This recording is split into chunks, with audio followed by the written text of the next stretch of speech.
felicidades, agradecimientos también. Y bueno, yo quería hablar hoy de un pasaje que la verdad yo nunca escuché hablar de ese pasaje, pero es un pasaje importante en la Biblia, está en el Nuevo Testamento, en el Evangelio de Lucas, porque como es una poesía, es un cántico, no siempre se hablan de los cánticos, ¿no? De esas partes más poéticas de la Biblia. Y como estamos cerca del tiempo de que recordamos el nacimiento de Jesús, eh, ya hay decoraciones, ¿no? Que uno puede ver por ahí. Y bueno, esto tiene que ver con el nacimiento de Jesús, está relacionado. Vamos a leer en Lucas capítulo 1, ¿sí? Que es, ahí hay por lo menos dos cánticos importantes que después han pasado a lo largo de la historia de la Iglesia. Se han compuesto muchas obras importantes. El primero es el Cántico de María, en el versículo 46 del capítulo 1, y el segundo es el Cántico de Zacarías, ¿sí? María, cuando se entera de que va a ser la madre del Hijo de Dios y visita a su parienta Elizabeth porque tiene que recluirse, ¿no? De esta situación, que ella está embarazada y no está casada. Bueno, así que va de esta prima y cuando la recibe Elizabeth y le dice, bendita tú entre las mujeres, ella canta esta canción, que es conocido, ¿no? Como engrandece mi alma al Señor, el Magnificat, que grandes compositores como Bach y muchos otros han hecho obras extensas de 2 horas, por ejemplo, basados en estas palabras. Y después está en el versículo 67 el cántico de un hombre, ¿sí? El caso del Nuevo Testamento, siempre que se nos habla de un hombre, se nos habla de una mujer. Por ejemplo, cuando vemos las parábolas del Señor Jesucristo en el capítulo 15 de Lucas, Lucas era un médico, entonces tenía en cuenta la humanidad, ¿sí? Y como humanidad nos distinguimos en hombres y mujeres. Dios nos ha formado así. Y tenemos características distintas y también pensamos de forma distinta y comprendemos la realidad de forma diferente. Por eso él dice, había una mujer que perdió una moneda, pero también había un hombre que perdió una oveja, ¿no? Y acá entonces hay un cántico de una mujer, esta, María, ¿sí? Seleccionada a lo largo de la historia, la única que fue la madre del Hijo de Dios, por eso bendita tú entre las mujeres. Y después está Zacarías, el cántico de un hombre, que es conocido como el Benedictus, que también hay muchas obras musicales a lo largo de los 2000 años de historia del cristianismo, porque empieza en el versículo 68 con la palabra bendito, ¿sí? Y con esta palabra yo le di título a ese mensaje, que es las bendiciones del Evangelio. Los que hemos conocido el Evangelio tenemos unas grandes bendiciones. Y quizás en esta mañana haya alguien que no conoce el Evangelio, pero que puede apropiarse de estas bendiciones.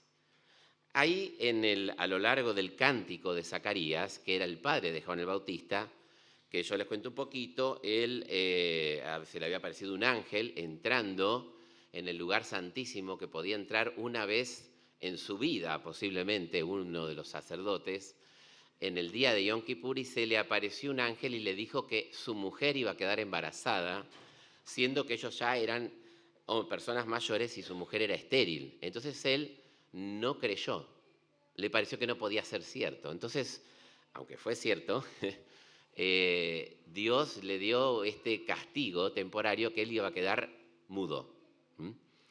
Pero al final de un tiempo, cuando ya nació la criatura, ¿sí? Juan el Bautista, que era sin duda un primo de Jesús, porque Elizabeth era parienta de María. Y dice el versículo 67, y Zacarías, su padre, fue lleno del Espíritu y profetizó diciendo. Hablaba entonces y el Espíritu de Dios le dio la capacidad de decir algo importante. Y él en esta oración, en este cántico, tiene 3 imágenes que a mí me parecieron muy lindas para comprender mejor el contenido del pasaje.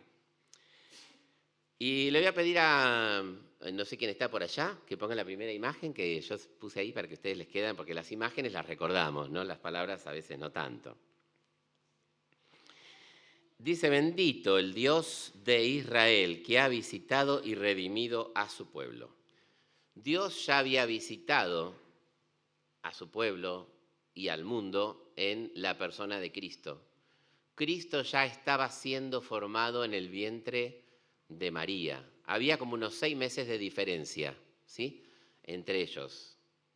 Así que cuando nació Juan el Bautista ya estaba siendo formado.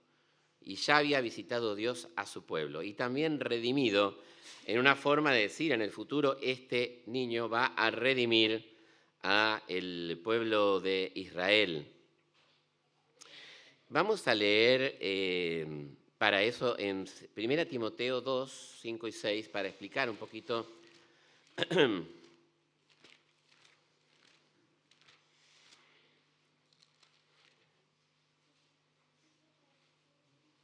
dice qué es la redención, ¿no? Porque son palabras que quizás no están en nuestro lenguaje cotidiano. Porque hay un solo Dios y un solo mediador entre Dios y los hombres, Jesucristo hombre. Qué palabras tan determinantes, ¿no? Blanco, negro, sí o no. Hay un solo Dios. Vivimos en una sociedad donde se promulga que todos los dioses son válidos, pero la Biblia dice hay un solo Dios. Una verdad que resuena desde el primer versículo de Génesis. Y hay un solo mediador entre Dios y los hombres, Jesucristo. Porque podemos ir a Dios a través de muchas maneras, nos dicen hoy en día, ¿no? A través de... Bueno, yo estuve ahora en Europa y ahí se vive la realidad de que el mundo musulmán está invadiendo, ¿no? Por ejemplo, Londres ya tiene un intendente musulmán, ahora Nueva York también. Hay ciudades en Italia que ya tienen la Sharia, que es la ley de los musulmanes, porque el 40% de la población ya son musulmanes. Esta sociedad que ha renunciado a la creencia de que Jesucristo es Dios y que es la única manera de llegarnos a Dios, bueno, Dios se ha corrido. ¿Y qué pasó? Han entrado otros dioses, y que ahora ellos están en el peligro de perder lo que es su propia cultura. Pero el cual dice, se dio a sí mismo en rescate por todos. Esta palabra rescate significa redención.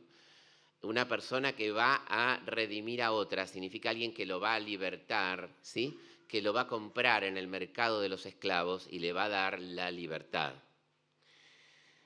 De lo cual se dio testimonio a su debido tiempo. Así que el Señor visitaba a su pueblo para enviar un Salvador, el único Salvador, el que podía redimirnos. Y acá está la primera imagen, que ustedes me dicen, ¿por qué está esto acá? Pero ustedes, este es el altar del sacrificio que tenían los israelitas en el templo, donde Zacarías había ministrado, la persona que está cantando, orando, alabando, el padre de Juan el Bautista, y nos levantó un poderoso Salvador. Pero la palabra en el original dice, y nos levantó un cuerno de salvación. En el altar del sacrificio había 4 cuernos en las esquinas. Y el altar del sacrificio prefiguraba la salvación que Dios iba a dar al mundo a través del único sacrificio de su Hijo Jesucristo. ¿Y qué significa el cuerno en la Biblia? El cuerno de un poderoso animal como puede ser un carnero, ¿no es cierto? Por ejemplo, vamos a leer en Zacarías 1, 18 y 19, para comentar esto, ¿no? Dice, después alcé mis ojos y miré aquí 4 cuernos, y dijo el ángel que hablaba conmigo, ¿qué son estos? Y me respondió, estos son los cuernos que dispersaron a Judá, a Israel y a Jerusalén. Eran las naciones poderosas de ese tiempo que habían dispersado al pueblo de Israel. Así que el cuerno es un símbolo del poder humano o del poder divino. También les cuento, porque si no vamos a tardar mucho, pero en 1 Reyes 1, 50 al 53, Adonías, que quería tomar el trono en lugar de su hermano Salomón, que ya había sido consagrado como el rey, se enteró Salomón de la traición de su hermano y entonces él fue a asirse a los cuernos del altar, como que de esa manera estaba seguro. Y es una imagen de la seguridad que nos da el Evangelio. Nos da una seguridad. El Evangelio es un lugar donde hay seguridad, donde hay poder. Porque creo que vivimos en una sociedad muy insegura, ¿no? Porque el mundo occidental ha cambiado de cosas estables a cosas inestables. La primera de ellas, la familia, ¿no? La familia antes era estable. Nosotros veíamos a nuestros padres siempre juntos desde que se casaron hasta que se murieron, pero ahora no es así. Estas nuevas generaciones ven a sus padres un tiempo juntos y ya después separados, y de nuevo con otros, y de nuevo con otros. Entonces, a partir de ahí, porque Dios ha desaparecido de la sociedad, de la cultura, del lenguaje, de lo que nosotros normalmente consumimos a diario, Y si Dios, que es la cosa estable, lo que da sentido, ¿no? a toda la realidad, también desaparece la familia, pero también desaparecen después otras cosas, por ejemplo, la estabilidad laboral. Mi papá vendió autos 50 años, pero hoy en día las personas cambian de trabajo. Yo, gracias a Dios, también trabajé 40 años de profesor en el mismo lugar, pero no es lo que pasa ahora. No hay estabilidad en los trabajos. Salimos a la calle y tampoco nos sentimos seguros. Yo jugaba en la calle cuando era un chico, pero hoy no se me ocurriría mandar a mis hijos a jugar a la calle, ¿no? Bueno, ahora ya son más grandes, pero igual yo los voy a buscar a la escuela, los llevo, los traigo, porque no puedo dejarlos solos. Hay una sociedad insegura, pero el Evangelio es un lugar de poder y de seguridad.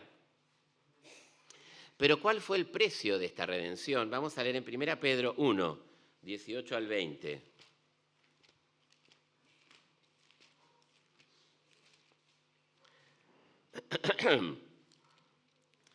Dice, sabiendo que fuiste rescatados de vuestra vana manera de vivir, o sea, de vivir en lo superficial, en lo vano, en lo hueco, como una pompa de jabón.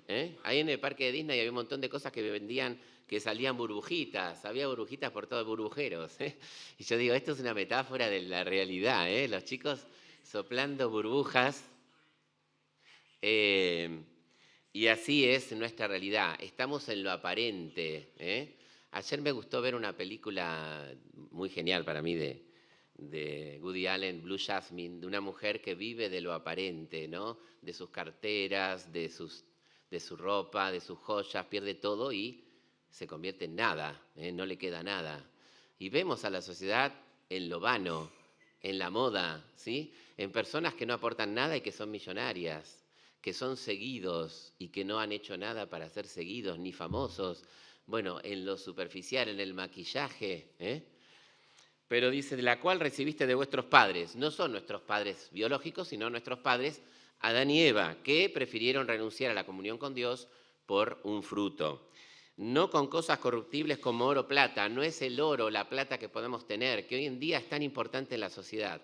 El dinero. Somos catalogados de acuerdo a cuánta plata tenemos. Sino con la sangre preciosa de Cristo, como de un cordero sin mancha y sin contaminación. Así que ese fue el precio de nuestra redención, para rescatarnos de nuestra vana manera de vivir. Significa que cuando una persona conoce el Evangelio, conoce algo más profundo, algo más serio, no algo superficial, algo que da una solución definitiva, permanente. Dice, y nos levantó un poderoso Salvador en la casa de David, su siervo. Él era descendiente de David, el famoso rey David, el rey de Israel. Y por eso él también es Rey de Reyes y Señor de Señores. Como habló por boca de sus santos profetas que fueron desde el principio. La venida de Cristo no fue una casualidad, fue algo que fue pronosticado ya desde el comienzo de los tiempos. En Génesis 3:15 vemos la primera profecía acerca de la venida del Mesías, pero lo vemos en todos los profetas del Antiguo Testamento también. Y ahora dice, salvación de nuestros enemigos, de la mano de todos los que nos aborrecieron. Así que el Evangelio, el Salvador que vino a través de Jesucristo, la redención del mundo, nos da también esta victoria, ¿no? De nuestros enemigos. Vamos a leer para eso 1 Juan 5:18.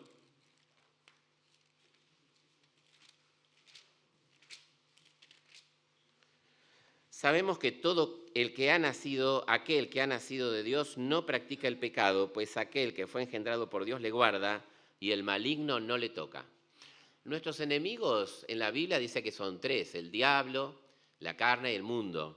El enemigo principal, el diablo, que maneja este mundo, no nos puede tocar cuando venimos a Jesucristo.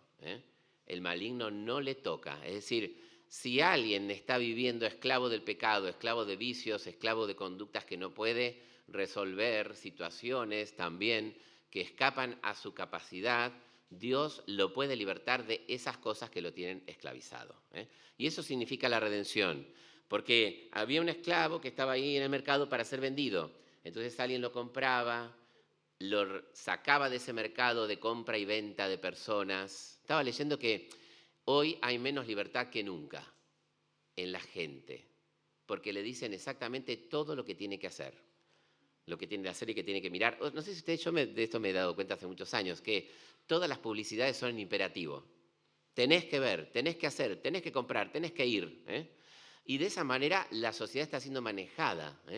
Lo que tiene que pensar, lo que tiene que ponerse, lo que tiene que mirar, lo que tiene que escuchar, lo que tiene que comer y a dónde tiene que ir. Y si alguno quiere hacer algo diferente, es cancelado, cancelado de esa sociedad.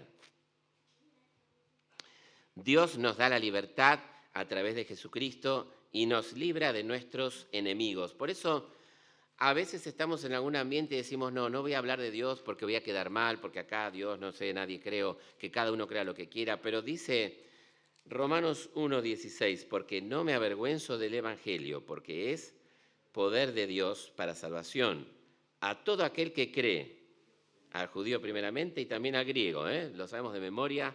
Muy bien, bueno, vamos a avanzar entonces las bendiciones del Evangelio. Primero, el Evangelio es un cuerno de salvación, es algo poderoso, es algo que nos da seguridad en la vida. Y ahora vamos a la segunda imagen a la cual recurre Zacarías, que sin duda era una persona con una gran educación en el aspecto bíblico porque era sacerdote. Entonces hace referencia a cosas de la Biblia. No era una persona quizás del pueblo común, tenía una instrucción. Piensen que los sacerdotes tenían que ser preparados, incluso todo judío tenía que memorizar el Pentateuco, así que imagínense el conocimiento que tendría, ¿no? Para hacer misericordia, dice el versículo 72, con nosotros, con nuestros padres, y acordarse de su santo pacto. Acá está la otra imagen, acá está Abraham, ¿no? Mirando las estrellas. ¿Cuál es ese santo pacto que hizo Dios con el pueblo de Israel, al cual él pertenecía? Dice, del juramento que hizo Abraham, nuestro padre, que nos había de conceder que, librados de nuestros enemigos, sin temor, les serviríamos en santidad y en justicia delante de él todos nuestros días. Así que está esta segunda imagen, que es el Evangelio, es un santo pacto, es algo que Dios establece con las personas, que tiene que ver con la santidad, no con el pecado, no con la corrupción, no con la mentira, no con aquello que es fraudulento, sino algo que es sincero, que es verdadero, que es permanente, en una sociedad donde no hay confianza. Ya no confiamos en las personas. Pensamos que si salimos a la calle nos van a robar, ¿no? O vamos a nuestro trabajo y le tenemos miedo al jefe porque por ahí no nos trata bien, bueno. Y tampoco a veces confiamos en las personas de nuestra familia. No hay confianza porque cuando me da el vuelto lo cuento 2 veces a ver si no me engañó. Hay una sociedad fraudulenta, pero el Evangelio es un pacto santo, ¿no? Permanente. El pacto que Dios hizo en cuanto a su descendencia, vamos a leer en el pacto que Dios hizo con Abraham, en el capítulo 22 de Génesis, que es una historia muy linda, que bueno, muchos podrán quizás conocer. 16 al 18, y dijo, por mí mismo he jurado, dice Jehová, que por cuanto has hecho esto y no me has rehusado tu hijo, tu único hijo, de cierto te bendeciré y multiplicaré tu descendencia como las estrellas del cielo, ¿no? Que yo puse la imagen ahí, y como la arena que está a la orilla del mar, y tu descendencia poseerá las puertas de sus enemigos, y en tu simiente serán benditas todas las naciones de la tierra, por cuanto obedeciste a mi voz. Qué bien que iba a haber una bendición en la simiente, o sea, en los descendientes de Abraham, alguien que iba a venir que iba a ser de bendición para todas las personas. Yo no he leído el Corán, no sé si Mahoma dijo vayan a todas las naciones, pero Cristo dijo, id por todo el mundo, id a todas las naciones, ¿sí? Y el Evangelio es para todas las naciones. No hay nadie que esté afuera. Y todos los descendientes de Abraham no son los judíos, sino todos aquellos que creen. Aquellos que creen como Abraham, creyó. Que vamos a leer en Gálatas 3:14.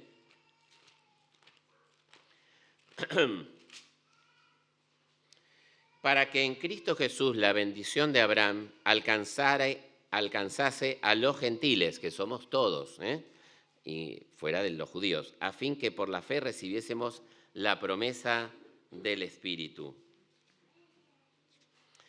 Y también acá habla de dos cosas, santidad y justicia. ¿Cómo es posible servir a Dios? ¿No? Hay dos palabras acá importantes que son santidad y justicia. ¿Cómo una persona puede ser considerada santa y justa? Yo no soy santo, justo tampoco. No sé si alguno acá se cree así, pero en realidad la Biblia dice que somos todos pecadores, que no hay justo ni aun uno, que no hay quien haga lo bueno. Así que no somos ni santos ni justos, pero a través de este Salvador iba a llegar la santidad y la justicia posible para las personas. Y vamos a leer entonces en Romanos 8:30, que hemos estudiado hace poco, ¿no? Y a los que predestinó, a estos también llamó. A los que llamó, a estos también justificó. Justificó quiere decir que Dios está llamando a las personas, ¿no? Las personas que reciben el Evangelio por la fe son justificadas. Son vistas como justas delante de Dios. Todos sus pecados son pasados por alto porque Él creyó en la persona de Jesucristo, él o ella. Pero aparte dice, y a los que justificó, a estos también glorificó. La glorificación es la última etapa de la santificación. La santificación posicional significa que cuando yo creo en Cristo, soy visto por Dios como un santo. A veces nos saludamos, ahora ya no tanto, pero hola santo nos decimos, ¿no? No tenemos algunos santos nomás, ¿no? Porque tocamos en una iglesia de Santa Francesca Romana, ¿no? Una mujer que ayudó a los pobres en el siglo X. La iglesia era del 1080. Pero acá todos somos santos si hemos creído en Jesucristo. No hay algunos que sí, otros que no. No nos hacen una estatua y nos dan una palma o nos elevan una oración, no. Porque somos mortales. Solamente a Dios hay que adorar, pero somos considerados santos porque Dios nos mira a través de la persona de Jesucristo. Y también somos considerados justos, sin pecados, porque Dios perdona nuestros pecados, todos nuestros pecados, los de antes, los de ahora y los que van a venir. Dios perdona todos nuestros pecados cuando venimos a Cristo. El Evangelio se recibe por la fe. Podemos leer en Efesios 2, 8 al 10. Quizás alguna persona piensa, ¿y yo qué tengo que hacer para ir al cielo? Tengo que portarme bien, ¿no? Yo soy re bueno igual, yo nunca le hice mal a nadie, yo nunca maté ni robé, pero hay tantas otras cosas malas que se pueden hacer. Aparte, hay muchas maneras de matar y de robar. Jesucristo dice, el que odia a su hermano es como si lo hubiese matado, ¿no? Y aquel que también no paga algún impuesto está robando. No es que fuimos con un arma a la casa de otra persona, como le pasó a los papás de Florencia, pero hemos robado y hemos matado. Pero muchas cosas también hemos hecho, como mentido, ¿sí? Como defraudado, envidiado. Envidia es un pecado, dice Proverbios, que carcome los huesos. Y entonces no hay ninguna cosa buena que podamos hacer para ir al cielo. Es solamente aceptando la obra de Dios. En el versículo 8 del capítulo 2 de Efesios dice, porque por gracia sois salvos, por medio de la fe. No hay ninguna otra condición. Solamente tenemos que creer, no hay que hacer nada, no hay que ir a un lugar, no hay que pagar algo, no hay que portarse bien ni renunciar a ninguna cosa. Y esto no de vosotros, pues es un don de Dios. La gracia es un don de Dios, no es algo que nosotros podamos conseguir. No por obras para que nadie se gloríe. Nadie va a llegar al cielo diciendo yo estoy acá porque fui bueno. No, yo fui más bueno que el vecino, yo voy al cielo y ella va al infierno. No, no es la manera en que Dios nos mira. Porque somos hechura suya, creados en Cristo Jesús para buenas obras. Fíjense que dice que no por obras, pero para buenas obras, las cuales Dios preparó de antemano para que anduviésemos en ellas. Qué fácil, entonces ahora yo me porto mal y voy al cielo. No, Porque cuando yo creo, Dios tiene algo bueno preparado para mí, que son buenas obras. Yo no voy al cielo por las obras, pero sí fui salvado para hacer buenas obras y ahora estoy capacitado para hacerlas. Bueno, y la última imagen, que es la que a mí me gustó más, por lo cual elegí este pasaje. Volvemos a Lucas, capítulo 1, siempre, ¿no?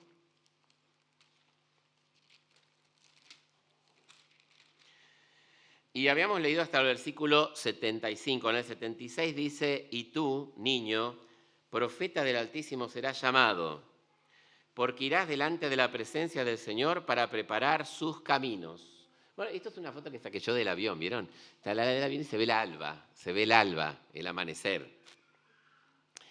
Y como acá dice que nos visitó desde lo alto la aurora, Entonces yo saqué la foto de la aurora desde lo alto. Dije, sí, bueno, me voy a poner esa foto. Bueno, la tercera imagen es que el Evangelio es algo que ilumina, algo que trae luz y no tinieblas, no oscuridad. Sin duda vivimos en una sociedad que está en tinieblas, como siempre ha estado, pero que quizás se puede ver de manera más evidente en algunas situaciones, sobre todo porque la verdad no se puede decir, ¿no?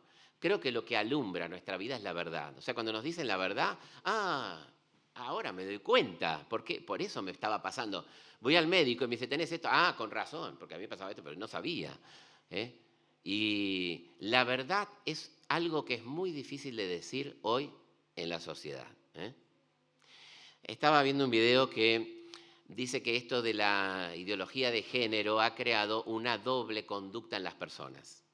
Porque la mayoría de las personas no creen en todo lo que predica esta ideología, pero nadie puede decir algo en contra, sobre todo en su trabajo, incluso en algunas sociedades, ni siquiera en su propia casa, porque si mi hijo me escucha hablar mal de la homosexualidad, que no es lo mismo que hablar de un homosexual, pero de la homosexualidad, puede denunciarme en la escuela y yo voy preso.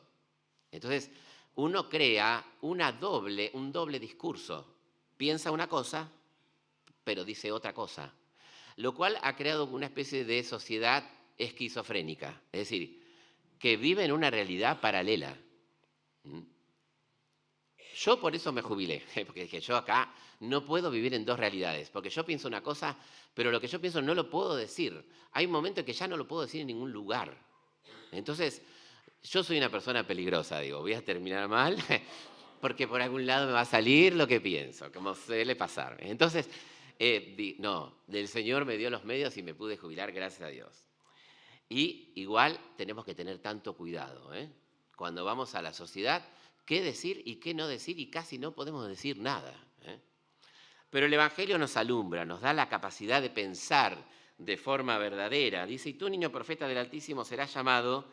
Acá habla del niño que nació, que es Juan el Bautista, que es el último profeta del Antiguo Testamento. Mateo 3, 1 y 2, vamos a leer lo que se dice sobre Juan el Bautista. En aquellos días vino Juan el Bautista predicando en el desierto de Judea y diciendo, arrepentíos, porque el reino de los cielos se ha acercado. Pues este es aquel de quien habló el profeta Isaías cuando dijo, voz del que clama en el desierto, preparad el camino del Señor, enderezad sus sendas. El Señor mismo dijo también sobre Juan el Bautista que no había nadie nacido de mujer más grande, profeta más grande que Juan el Bautista. Pero cualquiera que forma parte del reino de Dios, que es la iglesia, es mayor que él. ¿Qué cosa, no? Porque él fue el más grande de los profetas nacidos de mujer, el más grande de todos. El más grande que Isaías, que Jeremías, que Malaquías, pero no se compara con nosotros, porque nosotros tenemos unos privilegios únicos. Tenemos al Espíritu Santo morando adentro nuestro, por ejemplo. Pero lo importante es que él iba a preparar a una sociedad que estaba viviendo en un ritualismo, en una mentira religiosa, exterior, para preparar su corazón para recibir la verdad de Jesucristo, la persona que es la verdad encarnada. Y entonces había que bajar algunos montes y levantar algunos valles. Es una figura de lo que tenía que pasar con la sociedad. Aquellos que estaban tan elevados y que querían ser tan sabios y poderosos, tenían que ser bajados. Y aquellos que estaban siendo despreciados, ser elevados. Ustedes saben que el Evangelio fue recibido casi totalmente por las personas más pobres de la sociedad, mientras que los poderosos, los políticos y los religiosos rechazaron a Jesucristo y se complotaron para darle muerte. Y el Evangelio sigue creciendo más, incluso ahora, entre las personas más pobres. Para preparar sus caminos, para dar conocimiento de salvación a su pueblo y perdón de los pecados. Acá habla de algo importante, que es necesario que pidamos perdón por nuestros pecados. Hoy vivimos una sociedad que no pide perdón. Te hacen algo malo, pero después ni siquiera lo mencionan. Y si vos lo mencionás, te culpan a vos. Entonces, vivimos todos resentidos porque nadie pide perdón. Pero para tener una buena relación con Dios, tenemos que pedir perdón a Dios por nuestros pecados. Por la entrañable misericordia de nuestro Dios, con que nos visitó desde lo alto la aurora, ¿no? Que es lo que habíamos visto recién. Dios tomó la iniciativa. Nosotros no tomamos la iniciativa en cuanto a nuestra relación con Dios, sino que fue Él el que tomó la iniciativa por nosotros. Como dice en 1 Juan, porque en esto hemos conocido el amor, no en que nosotros hayamos amado a Dios, sino en que Él nos amó primero. Hay una canción que cantamos, ¿no?, que le gusta a Uri siempre, primero nos amó. No tomamos nosotros la iniciativa de buscar a Dios, sino que Él vino a buscarnos a nosotros. Por eso allanó el camino y en esta fecha que pronto llega, en Navidad vino Jesucristo como un bebé a nacer y después a morir. Dios se acercó a nosotros. Y después en el versículo 18 de ese mismo capítulo, el 5 de 1 Juan, dice, en el perfecto amor no hay temor. Porque también acá habla, ¿no es cierto?, de que no tenemos ya temor, porque dice, por la entrañable misericordia de nuestro Dios con que nos visitó desde lo alto de la aurora, para dar luz a los que habitan en tinieblas y en sombra de muerte, para encaminar nuestros pasos por caminos de paz. Aquella persona que tiene paz es la persona que se ha acercado a Dios. Y Jesucristo es la luz del mundo. Juan 8:12 dice, yo soy la luz del mundo, el que me sigue no andará en tinieblas. Tinieblas significa no sé de dónde vengo. Bueno, pero en la escuela me dijeron que venimos de los monos, ¿sí? Por ejemplo, algunos lo creen. Algunos parece que sí, pero bueno, mejor que no, ¿no? ¿Y a dónde voy? Después de la muerte no hay nada. Cierro los ojos y se acaba todo, ¿no? ¿Qué hay después de la muerte? ¿Y de dónde viene todo lo que conocemos? ¿El mundo se hizo solo por casualidad de una explosión? Surgieron las maravillosas montañas y los ríos y los árboles y los pájaros. ¿Alguien puede creer esto? ¿Alguien que esté en sus cabales puede creer esto? Pero bueno, mucha gente lo cree, o lo acepta por lo menos. Pero cuando llega el Evangelio, llega la luz y no andamos más en tinieblas. Pero Jesucristo también es el sol de justicia. Malaquías 4:2, vamos a leer, que este es un libro que estuve leyendo ahora, en estos días, y que me gustó mucho. Bueno, no era la primera vez que lo leía, pero cuando uno lo lee, vieron como las películas, recuerdan. Malaquías 4:2.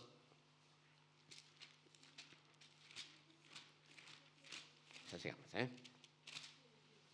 Mas vosotros, los que teméis mi nombre, nacerá el sol de justicia, y en sus alas traerá salvación.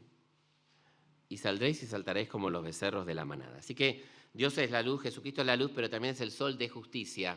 Esto nos habla de una esperanza de que Jesucristo va a venir acá a reinar 1000 años y vamos a tener paz. Eso es lo que está citando Zacarías. Pero también Jesucristo es el lucero de la mañana. No sé si alguno es madrugador o tiene que levantarse temprano por estas cuestiones del trabajo, pero en 2 Pedro 1:19 dice que Jesucristo es el lucero de la mañana, que en realidad es el planeta Venus, que sale o se deja de ver en realidad unos minutos antes de que salga el sol. Dice 1:19 de 2 Pedro, tenemos también la palabra profética más segura, a la cual hacéis bien en estar atentos, como a una antorcha que alumbra en lugar oscuro, hasta que el día esclarezca y el lucero de la mañana salga en nuestros corazones. Lo más seguro con respecto a todas las profecías es que Jesucristo viene a buscar a su iglesia como el lucero de la mañana y viene a reinar en el mundo como el sol de justicia. Y en esta expectativa ya no vivimos en las tinieblas, en la oscuridad, en la incertidumbre, empezar en el mañana como algo incierto, algo que nadie conoce. Yo me acuerdo una vez que estaba dando clases y le pregunto a los chicos, 8 años, ¿quién sabe el futuro? ¿Qué dijeron? Nadie, profe. O sea que ellos también son conscientes de que nadie conoce el futuro. Pero yo digo, no, si hay alguien que sabe, Dios conoce el futuro. Y entonces en esa realidad podemos también tener la verdad de nuestro futuro, de nuestro pasado, de quiénes somos y hacia dónde vamos. Y cómo podemos aceptar la obra sustitutiva de Cristo. ¿Cómo podemos aceptarla? Tiene que ser por la fe y confesando nuestros pecados. Y esto va a traer a nuestra vida paz, como decía ahí. No solamente con Dios, sino también entre nosotros. Vamos a terminar Romanos 5, que es un capítulo muy famoso de las Escrituras.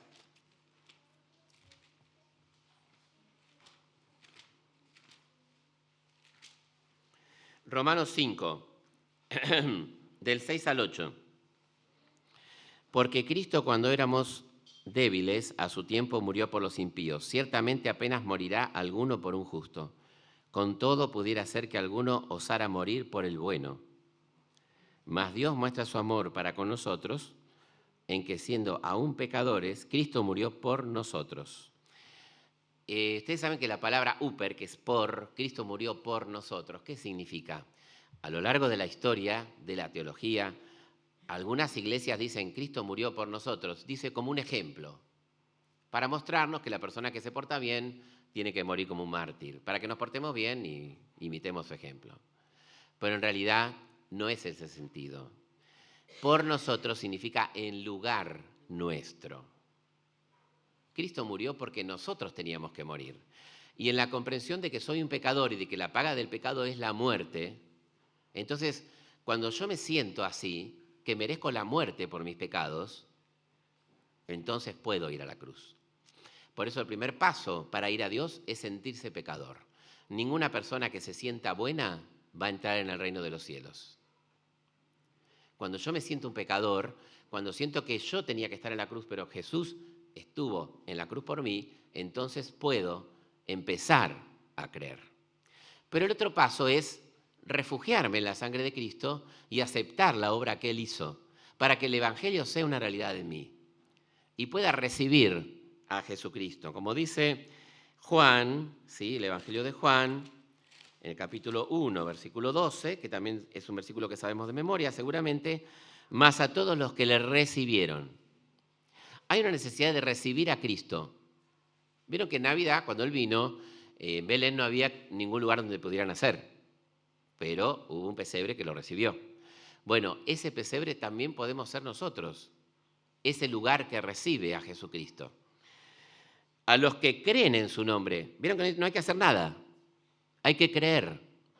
Hay cientos de pasajes en el Nuevo Testamento que dice que la salvación es por la fe. Les dio potestad de ser hechos hijos de Dios. Así que si en esta mañana alguien quiere ser hijo de Dios, ¿qué tiene que hacer? Pedir perdón por sus pecados y creer en Jesucristo. Y va a recibir las grandes bendiciones del Evangelio, ¿sí? Que son esas que hemos estado hablando. Primero, dijimos, un lugar de seguridad, de poder y de seguridad. Un lugar de luz y de verdad también. Y un santo pacto que es para toda la vida. Amén.